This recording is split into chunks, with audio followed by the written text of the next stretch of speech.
Hello, Cyrus. Thank you so much for joining the Intrascope's internal communication series that I run on my blog. And this is with thought leaders on various aspects of communications. So I've been talking to leaders on communication planning, executive presence, storytelling, and I'm very delighted to have you on my show to talk to us about digital and social media. So before we get started, it'll be great if you quickly introduce yourself for our viewers. Sure. Well, it's a pleasure to be here. So thank you for the invitation. My name's Cyrus Mavalwala. I'm partner at Advantis Communications, and we build teams' digital communication and marketing capacity through expert consulting and training. And we do this for associations, municipalities, and companies across North America. Great, brilliant. And so let's get started. So Cyrus, just want to ask you, there's this lot of studies which have been done saying that the world is moving towards digital, and a lot of employees prefer working for organizations that are, digitally led. And so therefore, what does it take to build an organization which is, focused a lot on digital, and how do you kind of create that kind of culture?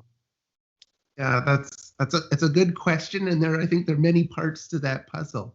But really, I think it's a two-pronged approach. One is, an organization needs a leader to create that digital strategy, right?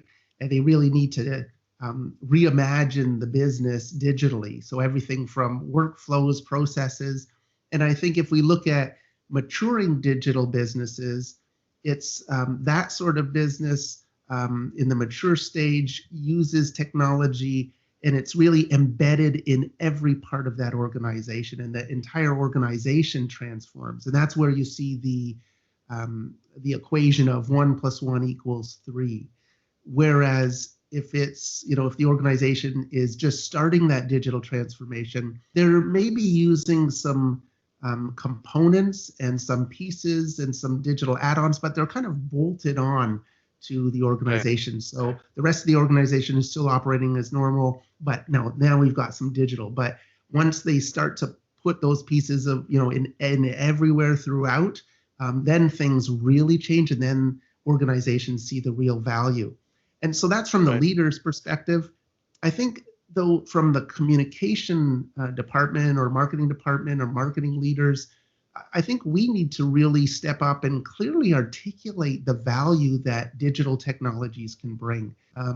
When we do a lot of social media audits in organizations, sometimes we'll see different departments talking to the C-suite or their leadership teams, but using the same terminology, but meaning different things. So, one department's talking about social in this way and what is, certain metrics, and another department saying something else. And hence the leadership is confused, and they don't understand the value that social can bring. So I think it's kind of a two-pronged, and if everyone does their job, it can be very powerful. Fantastic. That's a great point. And you've been in this business for a while. So what are some of the trends that you see with digital media, social media? Well, how long do we have for this conversation? I'll pick maybe three. One is certainly, I think we've all seen this regardless of where you are on the globe, is privacy concerns are spiking, right? And you can pick, small examples and very large examples, politicians being voted in for, Cambridge Analytica, for example. But that is good because people are, becoming aware of their privacy settings, and then some organizations are changing those settings. A lot of apps are changing their settings, which makes it actually more difficult for marketers to understand who their audience is. So that's becoming more of a challenge from the brand side, as well as people are going to dark social. So where they cannot be tracked with their discussions, over text or WhatsApp or other Signal, for example. So it's a challenge. It's good, but it's also a challenge for marketers to kind of manage the limited data. They were used to be getting all sorts of data. Now they've got much less to work from. So that's, it's ongoing. And I think a lot of people say they're concerned about privacy, but still don't really even dive into their settings and take a few minutes to change it. So it's interesting, and that will continue to be a big issue, I think, moving forwards. Another big one is video is going to continue to dominate. Right. And, so many different types of video. So vertical video, like we hold our phones vertically like this, and actually we're so lazy, even when we watch a video, only 30% of the time will we change it to the horizontal. So vertical video is becoming more important. And of course, all the stories, whether it's Instagram, Facebook, LinkedIn, it's all vertical stories. So that's pushing us to more vertical. There's live video, which is very different from the kind of, it turns things around actually, because live video, usually you produce a video and then you market it. With live video, you have to market it before you start producing it. So you have to think very differently. And there's short form video. So think TikTok, Instagram Reels, LinkedIn, Snapchat, and interactive video even. Participants are playing a bigger part of the role as opposed to just pressing play and passively sitting back. Now they can make choices in that video, and it's almost like a website, but it's all interactive. So video's, gonna remain big for sure. And maybe if I, added one more, paid is critical. Paid social media, it really is a component that if people haven't considered, they need to. And if they're doing it, they probably need to do it better and not just press that boost button. It is complicated. And as communicators, we've always shied away from paying to play, right? It's just this ugly thing that only advertising agencies do. But, that's out of a past era. So we really have to look at paid and embrace it if we want to reach our audiences. Brilliant. Great. These are great inputs. And now we are going through this pandemic, and so based on COVID-19 and what you see, what has really changed or what is going to change because of this on digital media? Yeah, well, a year plus in, we've seen basically it sped up the adoption.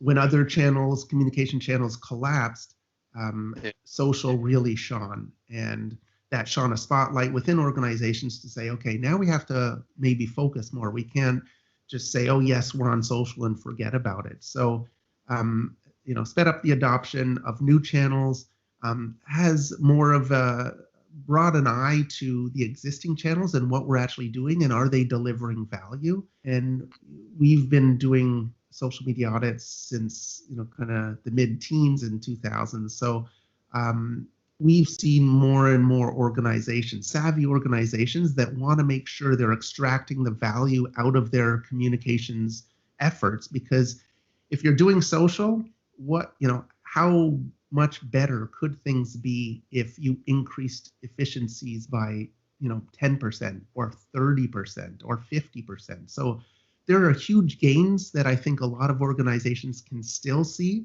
but they need to take a strategic approach and say, let's audit, just like they should do with any communications channel, and see what's working and what's not. And that way they can extract value. So I think they'll become more powerful as more people accept them and all age groups accept social and just do more. Commerce is becoming more prevalent on social. So it's just going to continue to grow now. Okay, makes sense. And so you alluded to privacy concerns as one of the trends, but when it comes to transparency and trust, what can organizations do more to tap the power of digital media? Yeah, that's a good question. And I think I'd also add authenticity as a third. And so kind of transparency, trust, and authenticity are the three legs to that stool to make it sturdy. And really, they're the cornerstones of just good business in general, right? It doesn't matter what you're talking about, those three themes will pop up. And it's interesting to see, because some of the research says the majority of consumers say they're loyal to brands, their brand loyalty increases when they feel connected, right? And when people feel connected, it's got to be authentic. Correct.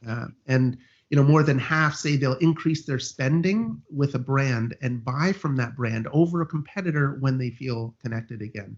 And social media is great at creating that connection. So Right. regardless of the channel, whether it's social or not, those three key pillars are really important throughout. And I think brands and governments and associations, we all have to keep that top of mind. And the Edelman Barometer is a great, a great annual reminder of what we should be doing, and some of the practices maybe we have to tweak to make sure we fall in line and build trust in relationships that are long-standing. And I think with social, sometimes it's easy to, because the pace is so fast, I think it's easy for organizations to say, oh, let's jump on this initiative and not think it through properly. And sometimes that has real repercussions and damages a lot of trust that's built up, and can, when trust and stock price and it just, kind of goes deeper and deeper and deeper, and it can make a real negative impact. So I think communications teams, they can make mistakes even faster now, so they really have to be careful. Got it. And now with earlier, the internal versus external channels were very clearly demarcated, but the boundaries and the lines are blurring. And what content you produce internally gets shared very instantaneously outside, like vice versa, and people get news from the outside world before they get it from the inside. So what's your advice on how communicators can think about this dichotomy? Yeah, even if we forget about the communication channel itself, I think it's plain and simple. It's telling the truth inside and out, right? And when we look at employees, well, employees are also consumers. They're also shareholders. So I think we have, everyone's multidimensional. We have to treat them as such. So our messages should be, make sense to everyone wherever they sit. Maybe they'll resonate more with one group versus another, and they should, if we've got a variety of different messages focused on different priority audiences. But I think this theme of transparency comes up again, right? Seems like in this conversation. So I just think we can't necessarily say this is the one message, and and it certainly can't be divergent from another message that we're giving. That's just going to lead us into trouble. Right. And as we wrap up, Cyrus, just wanted to ask you, there are this entire thinking that employees need to be the brand ambassadors, and their reach and engagement is far higher than corporate accounts. So in that sense, how can organizations think about enabling their staff to be brand ambassadors in the digital world? Yeah, a great point. In terms of the statement you said, it's absolutely true. When you may have 500,000 following a company, but if you've got all these employees and they each have 100 connections, that blows any numbers out of the water. But also, at the end of the day, and we know this as any communicator would, people trust people, and when it comes from a fellow colleague or a friend or something of that nature, it has a much greater impact than it does when it comes from a company page on social. So there's no doubt that getting employees to act as brand ambassadors is definitely valuable on all fronts, basically. And we actually do a lot of work, especially right now with LinkedIn, and helping sales teams and leadership teams leverage employees related to their LinkedIn profiles to deliver messages and so forth. So you have to understand the culture of your organization, the culture of the geography that you're operating in, and how comfortable employees, how passionate are they about the business, and what do they really want to say, and then help them say that and give them the right tools and upskill them, and not be afraid of what that that new power will give them. but trust and believe in them. And it's amazing what can happen, because sometimes we'll go into organizations and we'll look at the kind of the senior sales team or the top performers, and when you look at their LinkedIn, for example, it looks as if they're each working for a different company because the messaging is so different and it's not unified. And it gives the marketing department a heart attack when they see that. But we uncover these things, and then we'll say, okay, how do we bring this together so we're a unified front?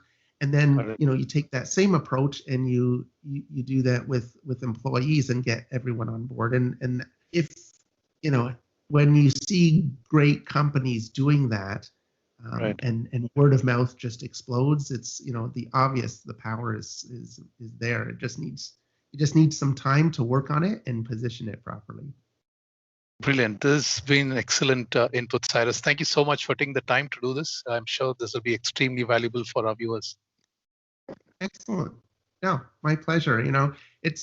I'll maybe just end with this. It's, social media, a lot of people say social media is free, but I say it's free like a free puppy. You've got to train it. You've got to feed it. You've got to look after it.